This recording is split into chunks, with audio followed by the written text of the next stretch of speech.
यो ब्रह्माणं विदधाति पूर्वं यो वै वेदं स प्रहिणोति तस्मै तम्ह देवमात्मबुद्धिप्रकाशं मुमुक्षुर्वै शरणमहं प्रपद्ये।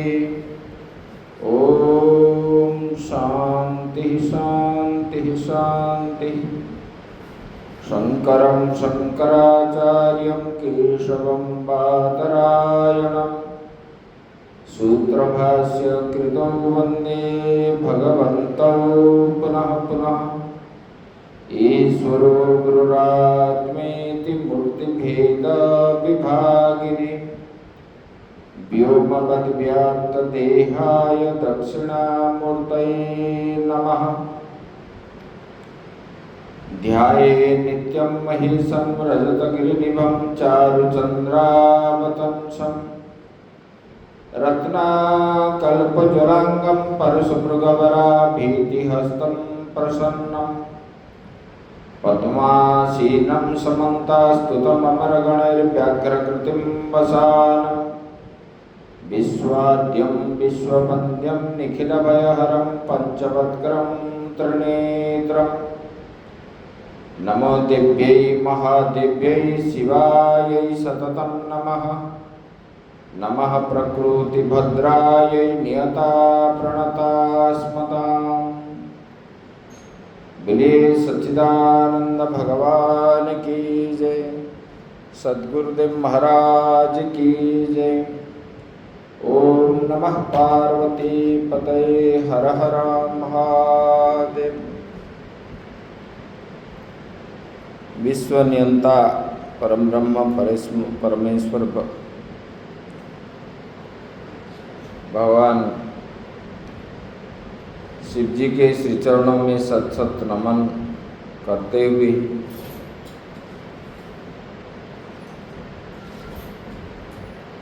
श्रद्धेय आत्मास्वरूप भगवत प्रेमी भक्तवृंद भक्तिमयी माताएं, हम लोग जो श्रवण कर रहे थे द्वादश ज्योतिर्लिंग के बारे में हम श्रवण कर रहे थे।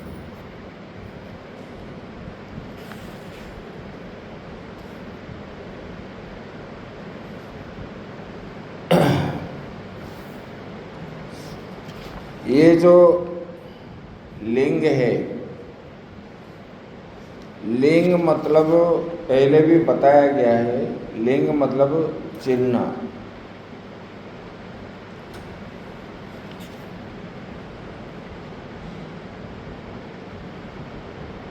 ये ब्रह्मांड के स्वरूप को ही ये चिन्ह के रूप में होता है। मतलब चराचर जगत में शिव जी व्याप्त है। बोले कि जो पुरुष अंतकरण शुद्ध होकर के निष्काम भाव से भगवान शिव जी का नाम पाठ करता है, उन्हें कभी माता के गर्भ में निवास नहीं करना पड़ेगा। मतलब उनको और दोबारा जन्म लेना नहीं पड़ेगा। बोले कि ये जो है शिव जी के पूजन मात्र से ही यह लोग के समस्त वर्णों को, समस्त वर्ण जो ब्राह्मण क्षत्रिय वैश्य शूद्र आदि है, सब वर्ण का, सब वर्ण के लोगों के दुख का नाश हो जाएगा और परलोक में उनको मुख्य प्राप्त होता है। बोले कि ये ज्योतिर्लिंग जो पूजा करता है, दर्शन करता है, बोले कि ये जो है उनको इस प्रकार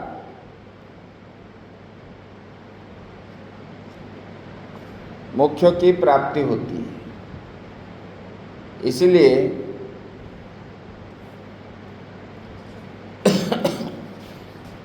भगवान शंकर जी के पूजन ही करना चाहिए। हम लोग सोमनाथ के बारे में श्रवण कर चुके हैं। दक्ष के श्राप से चंद्र ने आकर के वहाँ तपस्या किए तो श्राप से मुक्त हो गए और भगवान शंकर जी वहाँ लोगों के कल्याण के लिए दर्शन देने की इच्छा से, यही सब उनके लीला है। लोगों के कल्याण के लिए, हम लोगों के कल्याण के लिए ही ये उन्होंने अपने रूप धारण किया है। और सोमनाथ के रूप में वहाँ पर उन्होंने ख्याति हो गई और चंद्रमा निरोग हो गए। जो इस ज्योतिर्लिंग को पूजन करता है उनको जो है कभी उनको क्षय रोग नहीं होता है, कोढ़ आदि रोग से भी मुक्त होता है। और तीनों लोगों के स्वामी शंकर जो है भूलोक को पवित्र करते हुए, उसी क्षेत्र का नाम प्रभास क्षेत्र है और वहाँ पर शिव और ब्रह्मा का निवास माना गया है। वहाँ पर चंद्रकुंड है।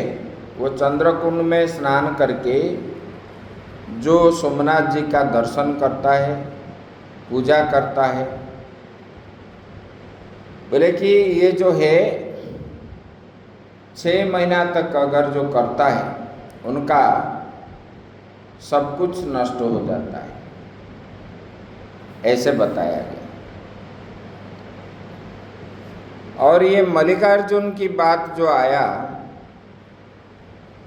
ये मल्लिकार्जुन जो है ये मद्रास क्षेत्र में है। बोले कि तारकासुर को वध करने के लिए कुमार कार्तिकेय का प्रादुर्भाव हुआ और उन्होंने सारा पृथ्वी के परिक्रमा करके जब लौटे, देखे तो गणेश जी का विवाह हो गया था। तब जो है उनके मन में दुख हुआ। तब उन्होंने चीर कुमार के रूप में रह गए और कैलाश से निकल करके आ गए। आ करके उन्होंने क्रोंच पर्वत पर चले गए। जिस पर्वत में श्रीशैल जो है वो क्रोंच पर्वत है, वहाँ पर रहे। पार्वती और शिव जी के कहने पर भी वो उधर से नहीं आए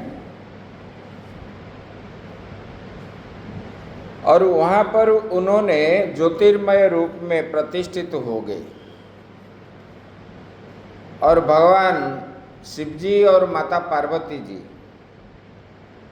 पुत्र के स्नेह से अमावस्या के दिन भगवान शंकर जी वहाँ निवास करते हैं मल्लिकार्जुन में, और माता पार्वती पूर्णिमा के दिन वहाँ निवास करते हैं। मल्लिका ये माता पार्वती का नाम है और अर्जुन जो है ये शिव जी का नाम है, वाचक है। यह अर्जुन शब्द जो है शिव का वाचक है।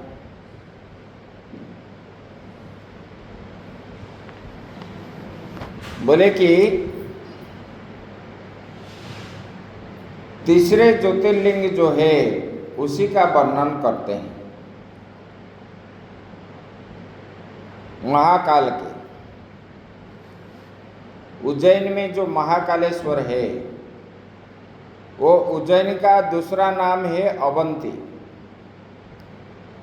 वो अवंती क्षेत्र जो है वो बड़ा रमणीय नगरी है और समस्त देहधारियों के मुख्य प्रदान करने वाली है वो। वहाँ ये भारतवर्ष की राजधानी भी वो था। विक्रमादित्य जो है, जिसके नाम से हमारा विक्रम संवत प्रारंभ होता है, वर्ष का नाम, वही विक्रमादित्य जो है वहीं पर राजा थे। भगवान बोले कि शिव जी जो है, बोले कि उसी उज्जैनी नगर में वेदप्रिय नामक एक ब्राह्मण रहता था। वो सदाचारी था, विद्वान था और शास्त्र को मानने वाला था। उनका जो है 4 पुत्र हुए। ये 4 पुत्र जो है, ये 4 पुत्र भी जो देवप्रिय, प्रियमेधा, सुकृत और सुब्रत नामक 4 पुत्र हुए और वहाँ पर बढ़ने लगे। और ये अवंती नगरी जो है ब्रह्म तेज से परिपूर्ण हो गई और ये ब्राह्मण लोग वहाँ पर शिव जी का पूजन करते थे। और ये चारों भाई मिलकर के वहाँ पर पार्थिव लिंग बना करके भगवान शिव जी का उपासना करते थे। उसी अवंती नगर में एक पर्वतमाला है, वो रत्नमाला। उसी पर्वत पर एक राक्षस रहता था, उसका नाम था दूषण। उन्होंने धर्मद्वेषी था, मतलब धर्म कार्य जो करते थे उनको विरोध करता था। और उन्होंने ब्रह्मा जी से वर प्राप्त करके वेद धर्म पालन करने वाले उन लोगों के धर्म के ऊपर वो जो है आक्रमण किया करता था। और एक बार उन्होंने सेना लेकर के, अपने राक्षस सेना लेकर के उज्जैनी नगर में आया और देखा, वहाँ जब आया, लोग जाग यज्ञ आदि करते हैं, शिव जी का पूजा करते हैं। तब उन्होंने ये 4 भाई को देखा, देवप्रिय, प्रियमेधा, सुकृत और सुब्रत को, वो ब्राह्मण के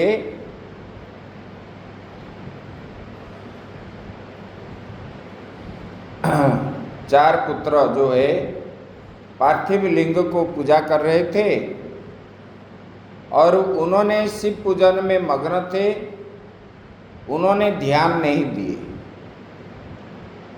और ये राक्षस जा करके अपने सेना को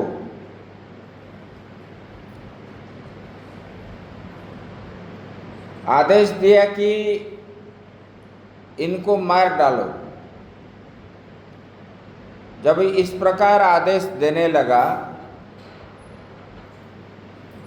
तब उन्होंने, मतलब वहाँ पर शिव जी का ध्यान में ये थे, अस्त्र शस्त्र लेकर के सेनाओं ने जब उनको मारने के लिए उद्यत हुए, तब जो है भगवान शंकर जी वहाँ पर एक विराट रूप धारण करके दिव्य आलोक प्रकाश दे करके वहाँ पर आविर्भाव हुए। और उनका जो है शरीर पूरा काला था और वो काले शरीर से एक ज्योति निकलती। और राक्षस सेना उनके प्रकाश से कुछ भाग गए, कुछ मर गए। तब जो है ये दूषण बड़ा कुपित हो गया। तब भगवान शंकर जी के कोप से वो भी जो है भगवान शंकर के द्वारा वो भस्मीभूत हो गया। तब भगवान शिव जी ने वो चारों भाई को बोले वर मांगो। तो उन्होंने बोले भगवान आप यहाँ पर महाकाल के रूप में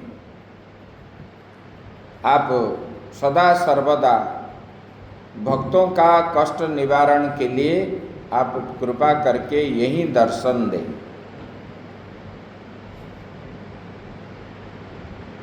द्विजों ने कहा बोले कि हे महाकाल, हे महादेव, दुष्टों को दंड देने वाले प्रभु शंभो, आप हमें संसार सागर से मुक्ति प्रदान करें और जनसाधारण की रक्षा के लिए सदा यहीं रहे। इस प्रकार उन्होंने भगवान शिव जी को बोले और उनके बाद से भगवान वहीं पर रह गए महाकालेश्वर नाम से।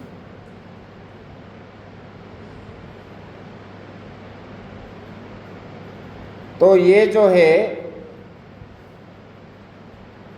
ये महाकाल का महात्म्य भी सुन लीजिए। बोले कि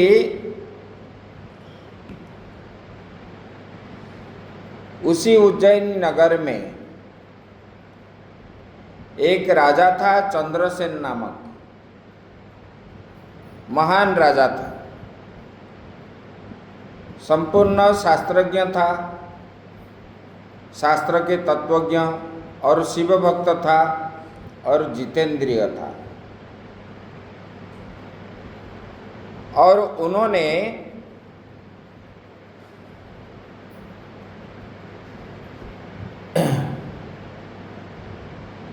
सर्वलोक वंदित मणिभद्र जी राजा जो तथा चंद्रसेन के सखा थे, वो शिव जी के पार्षद थे। उन्होंने ये मणि चंद्रसेन को एक मणि दिया। जिस मणि को ये धारण किया तो बड़ा सुंदर दिख रहा था और उनको जो है कोई पराजित नहीं कर पा रहा था। तब सब राजाओं ने विचार करने लगे,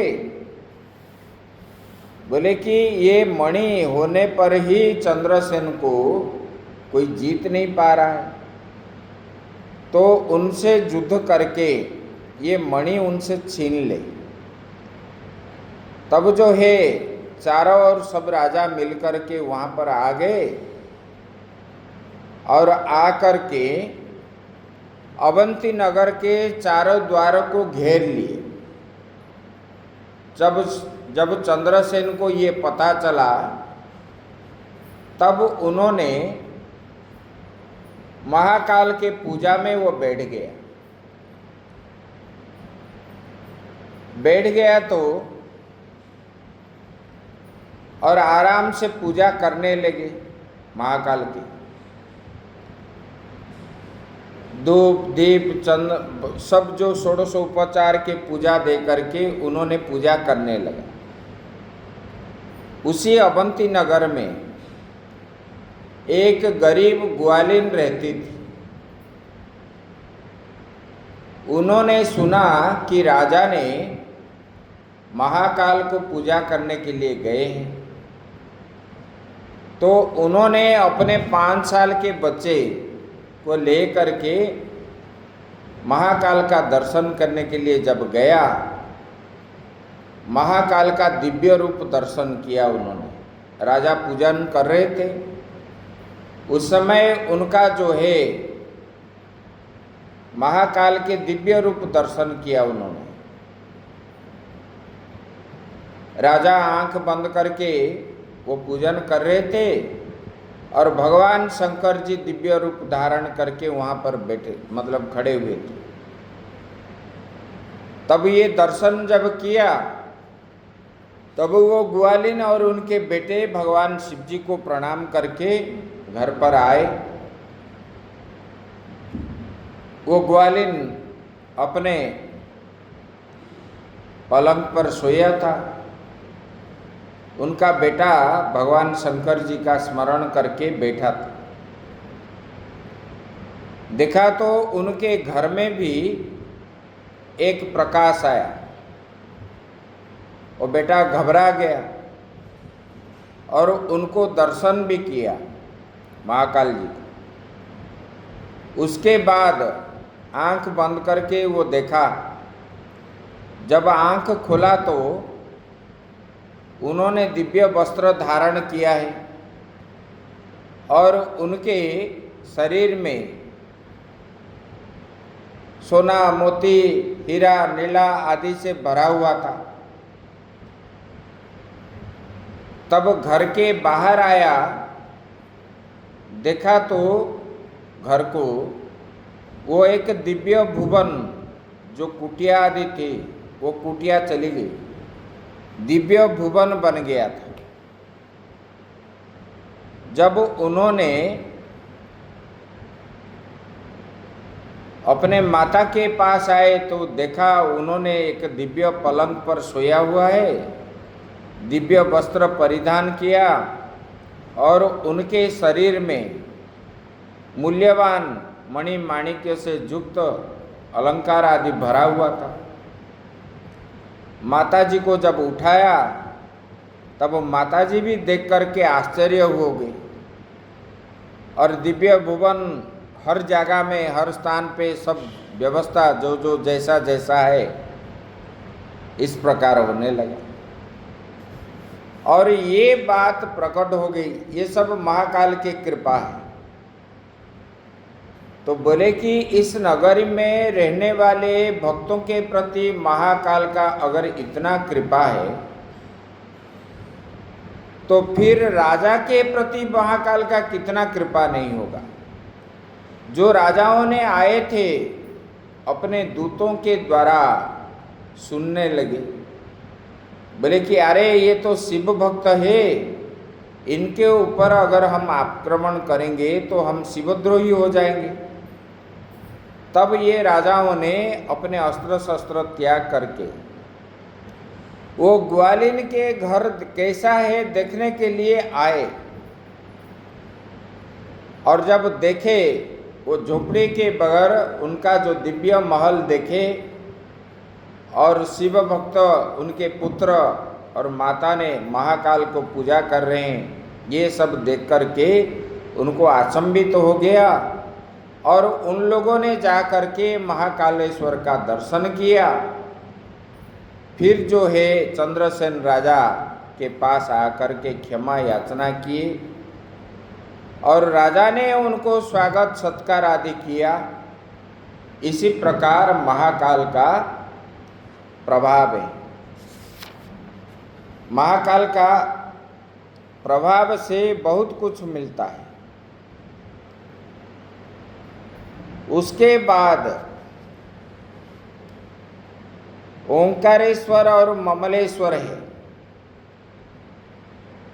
ये नर्मदा के किनारे ओंकारेश्वर है, उज्जैन के पास ही है, जहाँ पर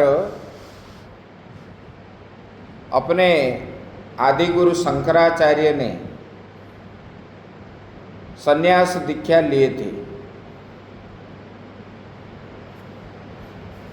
वहाँ पर अभी भी वो गुम्फा है जहाँ पर भगवान शंकराचार्य रहते थे, वो गुम्फा अभी भी है। बोले कि ये ज्योतिर्लिंग जो है ओंकार तीर्थ में परम ससंज्ञक ज्योतिर्लिंग प्रकट हुआ है। बोले कि हे नारद, भगवान नारद मुनि, एक समय की बात है, भगवान नारद मुनि जो है गोकर्ण नामक शिव के समीप जा बड़ी भक्ति के साथ उनकी सेवा करने लगे। एक लिंग है गोकर्ण नाम से, वहाँ पर जाकर के शिव जी का उपासना करने लगे। कुछ काल के बाद मुनि श्रेष्ठ वहाँ से विंध्य पर्वत पर गए पूजन के बाद, और वहाँ बड़े आदर के साथ विंध्याचल जो है नारद मुनि का स्वागत सत्कार किया, पूजा किया। और उन्होंने बोलने लगा, हे नारद जी, मेरा यहाँ सब कुछ है।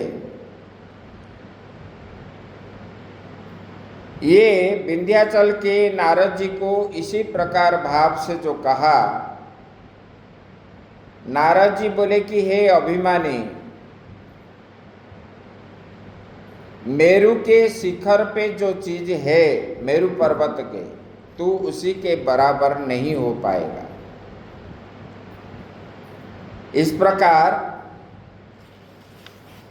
जब वो बोलने लगे और बोले कि मेरू पर्वत तुमसे बहुत ऊंचा है और वहां पर देवता लोग निवास करते हैं शिखरों में, किंतु तुम्हारे शिखर में शिखर भाग का बोले कभी नहीं पहुंच सका, आप कभी वहां तक नहीं पहुंच सकोगे। बोले कि ऐसा कह करके नारद जी वहां से चले गए। तो वो ये जो है विंध्याचल मन में सोचने लगा और उन्होंने शिव जी का आराधना किया। शिव जी का जो पूजन करने लगा, तब भगवान वहाँ पर दर्शन दिए और बोले कि हे विंध्याचल, तुम मनोवांछित वर मांगो, मैं भक्तों का अभीष्ट फल देने वाला हूँ। तब विंध्याचल ने बोलने लगा, हे शंभु, आप सदा भक्तवत्सल है, आप मेरा अभीष्ट जो है प्रदान कीजिए। जिस कार्य के लिए मैंने ये पूजन किया, तब भगवान शंभु ने उसी समय उनको वर दे करके कहा, बोले कि तुम जैसा चाहो वैसा करो मेरे आशीर्वाद से। तब जो है निर्मल अंतःकरण वाले ऋषि वहाँ आए और शंकर जी की पूजा करके ने बोले, प्रभु आप स्थिर रूप से यहाँ निवास करें। जहाँ पर विंध्याचल को दर्शन दिए थे, वहाँ पर कुछ मुनि ऋषि आए और भगवान शिव जी को इस प्रकार बोले कि देवताओं की यह देवता भी आए और मुनि ऋषि आए। कहा, क्योंकि जहाँ पर भगवान प्रकट होते हैं, देवता लोग साधु संत वहाँ पर दर्शन के इच्छा से वहाँ पर पहुँच जाते हैं। और शिव जी ने प्रसन्न हो गए और उन्होंने वहाँ पर सदा सर्वदा के लिए निवास करने लगे ओंकार के रूप में। ये ओंकार रूप जो है एक शिवलिंग था और उन्होंने ओंकार नाम से विख्यात हुए। पार्थिव शिव पूजन और शिव ज्योति प्रतिष्ठित हुई, उसी को जो है परमेश्वर संज्ञा दिए और दूसरा जो है परमेश्वर के ही ये अमलेश्वर कहते हैं। जो ममलेश्वर कहते हैं ना, दो ज्योतिर्लिंग, इधर ओंकारेश्वर है भगवान ओंकार के रूप में है, उधर अमलेश्वर है। उसको ममलेश्वर बोलते हैं, लेकिन वो उसका नाम है अमलेश्वर। नर्मदा के बीच में इस पार एक ज्योतिर्लिंग है, उस पार एक ज्योतिर्लिंग है। ये दोनों शिवलिंग भक्तों का अभीष्ट प्रदान करने वाले हैं। वहाँ बहुत लोग तपस्या करते हैं और वहाँ भगवान शंकर जी का दर्शन भी किए हैं, नर्मदा जी के भी दर्शन किए हैं। और ये जो है वहाँ पर राजा मांधाता, सूर्यवंश के राजा मांधाता ने कठोर तपस्या किया। खड़े होकर के एक पैर से कठोर तपस्या के बाद वहाँ पर जो है वहाँ मांधाता पर्वत है, उसी पर्वत के ऊपर वायु आहार करके दीर्घ दिन तक, पहले जमाने में राजाओं ने बड़े तपस्वी थे। कुछ समय राज्य शासन करने के बाद वो गृह आदि त्याग करके जंगल में निवास करते थे और वो जो है निवृत्ति मार्ग ले करके तपस्या करके भगवान का पूजा अर्चन आदि करते थे परलोक के लिए। अभी इस लोक के लिए ही कर्म करते हैं, परलोक के लिए कोई नहीं करता है। मरने तक कहाँ से पैसा आएगा, पैसा के पीछे भागते हैं। छाया के पीछे अगर आप भागोगे, आप जितना छाया के पीछे दौड़ोगे, छाया आपसे इतना दूर तक भागेगी। छाया के विपरीत दिग में अगर आप गति करोगे तो आपके पीछे छाया दौड़ेगी। उसके बाद केदारेश्वर और जो है भीमाशंकर नाम ज्योतिर्लिंग आविर्भाव है। बोले कि भगवान नर नारायण के रूप में बद्रीनाथ में निवास करते हैं और जो है ये दोनों पार्थिव शिवलिंग बनाकर नर ऋषि और नारायण ऋषि, ये दो सखा है। इन्होंने बद्री का आश्रम में शिवलिंग, पार्थिव शिवलिंग बना करके पूजन करते थे और भगवान शंभु ने ये शिवलिंग बना करके पूजा ग्रहण करने के लिए भगवान शंभु ने प्रार्थना की। शिव जी बोले कि प्रतिदिन उनके बनाए हुए पार्थिव शिवलिंग में पूजित होने के लिए वहाँ पर रोज आते थे, क्योंकि ये नारायण ऋषि जो है ये भगवान विष्णु के अवतार है। ये रोज पूजा कर रहे थे और भगवान शंकर जी रोज आते थे। और एक दिन उन्होंने बोलने लगे, मैं तुम्हारे आराधना से बहुत संतुष्ट हूँ, तुम दोनों मुझ पर वर मांगो।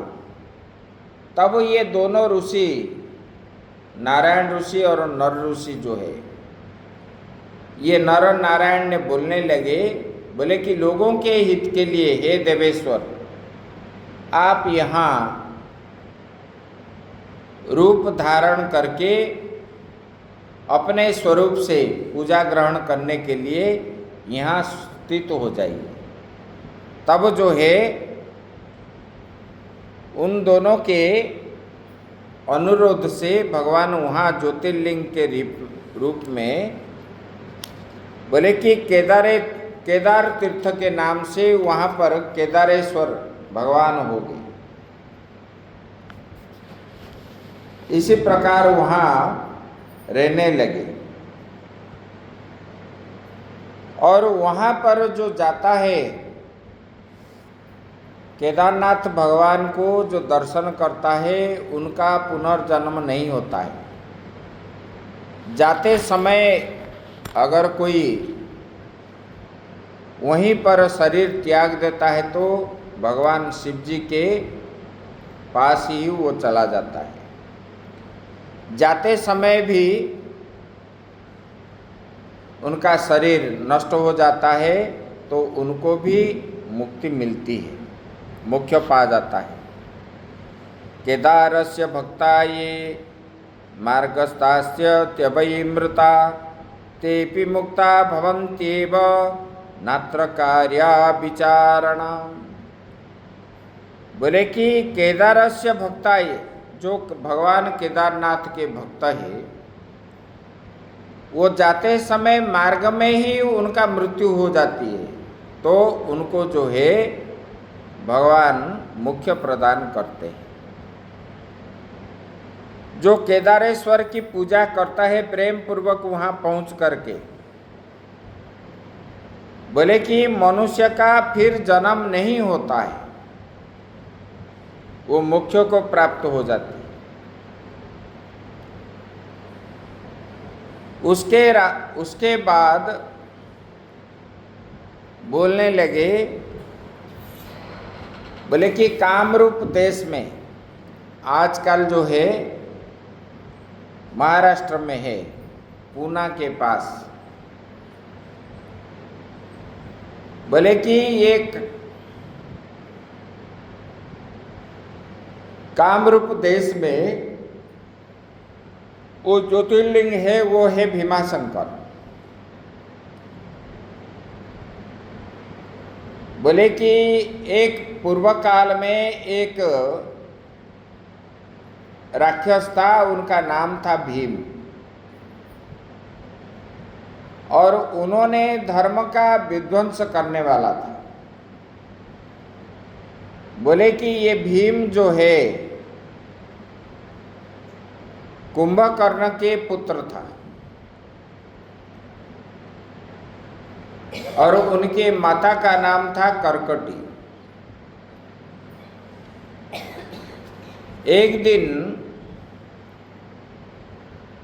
ये माता पुत्र जो है दोनों उसी जंगल में रहते थे। अभी आप जाओगे ना वहाँ, इतना जंगल है, अभी अगर इतना जंगल है तो उसी समय और कितना जंगल नहीं होगा। अभी भी उसी जंगल में आप जाओगे तो आपको भय लगेगा। और उसी जंगल में सब प्रकार के फूल फल से भरपूर है, अभी भी कोई भूखा नहीं रहेगा। तो बोले कि वो माता को एक दिन पूछने लगा,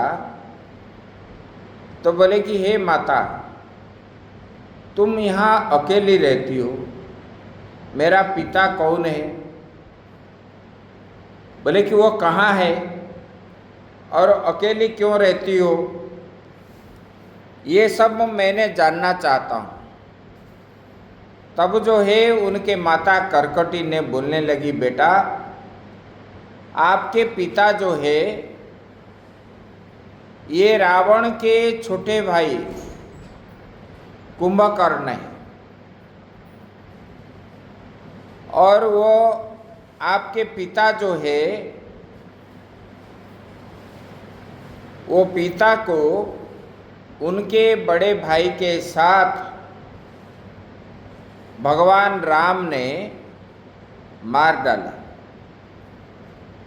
और मेरे पिता का नाम था कर्कट और माता का नाम था पुष्कसी। बोले कि विराध जो राक्षस है वो मेरा पति है,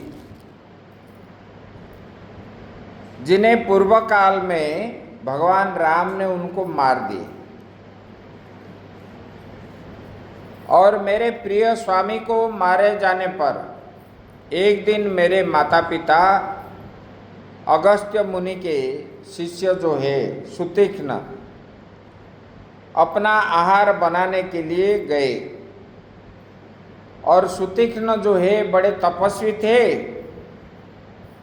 और महात्मा थे। उन्होंने कुपित होकर के मेरे माता पिता को भस्म कर डाला। वे दोनों मर गए। तब से मैं यहाँ पर अकेली हूँ। जब अकेली हूँ, ये पर्वत पर मैं अकेली ही रहता था। मेरा कोई अवलंबन नहीं करागे। असहाय होकर के मैं दुख से यहाँ पर पड़ा था। इस समय एक बार क्या हुआ, उसी रास्ते में कुंभकर्ण जा रहा था और वहाँ पर वो आया और उन्होंने मेरे रूप को देख करके मुझे बलपूर्वक उन्होंने समागम किया। फिर वे जो है मुझे संभोग करने के बाद उन्होंने मुझे छोड़ करके लंका चले गए। बोले कि तत्पश्चात तुम्हारा जन्म हुआ। तुम भी पिता के समान महान बलवान हो और पराक्रमी हो, और तुम्हारा सहारा लेकर के मैं यहाँ पर कालक्षेप करती हूँ। ये बात जब माता जी से सुना, तब बोले कि विष्णु जो है हमारे पिता और रावण को मारा है, हमारे वंश को, तो मैं भी तपस्या करके ब्रह्मा जी से वर प्राप्त करूंगा और मैं विष्णु को वध कर डालूंगा। तब उन्होंने कठोर तपस्या किया और उन्होंने कठोर तपस्या करके ब्रह्मा जी को संतुष्ट कर लिया। ब्रह्मा जी बोले कि हे भीम, आप जो है वर मांगो। तब जो है उन्होंने बोला कि भगवान, मुझे, बोले कि हे देवेश्वर, बोले कि आप जो है मुझे इतना बल दीजिए जिसका कहीं तुलना ना हो, संसार में और किसी के पास ना हो। तब भगवान ब्रह्मा ने बोलने लगे ऐसा ही होगा, और ब्रह्मा जी को नमस्कार किया और ब्रह्मा जी उनको अभिष्ट वर दे करके उनसे अंतर्ध्यान हो गए। और फिर उन्होंने घर आया, माता को प्रणाम करने लगा। बड़े गर्व से बोला, हे माता, मेरा बल देखो, मैं इंद्र आदि देवता को जीत सकता हूँ। तब उन्होंने जा करके देवताओं को, अपने इंद्र को अपने आसन से विताड़ित कर दिया। सब देवताओं के साथ युद्ध करके सबको परास्त कर लिया। फिर क्षीर सागर में जा करके भगवान विष्णु के साथ भी युद्ध किया उन्होंने। तदनंतर देवताओं के प्रार्थना से उनका पक्ष लेकर के भगवान श्रीहरि भी उनसे युद्ध किए तो उनको भी हराया। बोले कि सबसे पहले वो कामरूप देश के राजा सुदीक्ष्ण को जीतने के लिए वहां गया, और जहां वहां पर गया, वो सुदीक्ष्ण जो है वो पूरा शिव भक्त है, और ब्रह्मा जी के दिए हुए वर के प्रभाव से ये भीम जो है शिव के आश्रित रहने वाले, उन्होंने जब देखा तो सुतीक्ष्ण ने भगवान शंकर जी को आराधना करने लगा। और सुतीक्ष्ण को उन्होंने परास्त कर दिया, और सुतीक्ष्ण परास्त होकर के संग्रामियों के सहित उनका राज्य तथा सब अधिकार कर लिया। इन्होंने उनको बंदी बना लिया। बंदी बना करके एक जंग जहाँ पर अभी भीमाशंकर है वहाँ पर भेज दिया, और राजा और रानी दोनों बंदी में रह करके पार्थिव लिंग बना करके शिव जी का पूजन कर रहे थे। और एक दिन उन्होंने आया, ये पूजन जब देखा, क्रोधित हो गया, धर्म विरुद्ध तो था, और तलवार उठाया, शिव जी को मारने के लिए उद्यत हुआ। तब शिव जी जो है एक हुंकार किए तो वो मर गया। राजा को उन्होंने, सुतीक्ष्ण राजा को, वहाँ पर राजा ने उनको स्तुति करने लगे भगवान शिव जी को, और उन्होंने बोले कि वर मांगो। तब बोले कि भगवान आप यहाँ पर पार्थिव, बोले कि आप यहाँ पर रुक जाइए। तब जो है वहाँ पर महाकाल ये भीमाशंकर के रूप में वहाँ पर रहे, भीमेश्वर महादेव। इसी प्रकार उन्होंने वहाँ भीमा शंकर के रूप में रहे। इसी प्रकार भगवान शंकर जी का महिमा जो है अनेक अनेक है। ये ज्योतिर्लिंग इस रूप में, जहाँ पर भगवान ने भक्तों को दर्शन दिए, वहाँ पर भगवान ने अपना ज्योतिर्लिंग के रूप में रह गए। ऐसे आप सोमनाथ, महाकालेश्वर और जो है ओंकारेश्वर, ममलेश्वर, भीमाशंकर, इतने का सुने, और आगे की बात हम कल सुनेंगे। ओम पूर्णमदः पूर्णमिदं पूर्णात् पूर्णमुदच्यते पूर्णस्य पूर्णमादाय पूर्णमेवावशिष्यते। ओम शांति शांति।